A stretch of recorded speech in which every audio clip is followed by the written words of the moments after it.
Tonight, new numbers that we obtained are raising questions over a controversial voting law. Critics argue is aimed at preventing ex-felons from exercising their right to vote. Our Katie Legrone discovers after state lawmakers passed the measure, the state has very little to show for enforcing it. Months after Florida election leaders announced they were taking steps to find ex-felons who may be ineligible to vote because they still owed court debt, we've learned the Department of State, as of last week, has sent down the files of less than 100 former felons to county election offices on the basis they may still owe outstanding legal fees. What's your response to that number?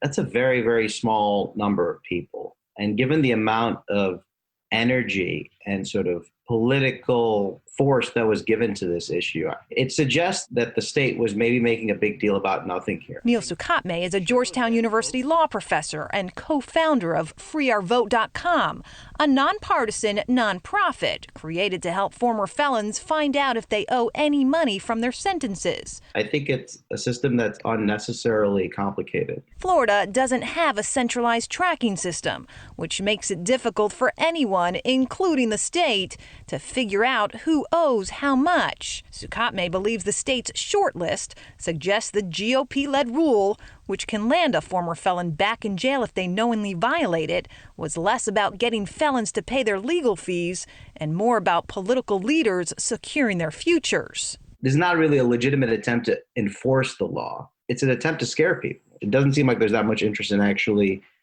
being able to figure this out because it's complicated. According to the voting rights advocacy group Florida Rights Restoration Coalition, of the 1.5 million ex-felons in Florida, 87,000 or 6.2% registered to vote in the 2020 election.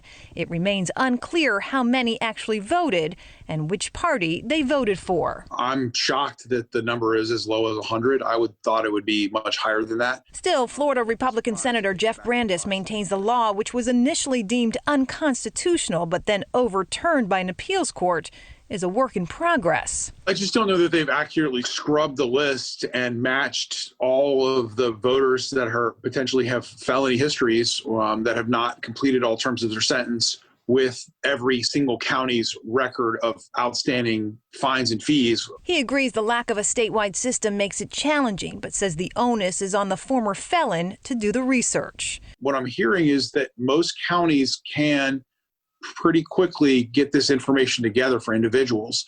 And we know that people have to proactively go out and look for them. Easier said than done, says data gurus and constitutional rights advocates, who now may have one more reason to question why the people's choice to restore voting rights to ex-felons here isn't being carried out that way. Katie Legrone, Fox 4 in your corner.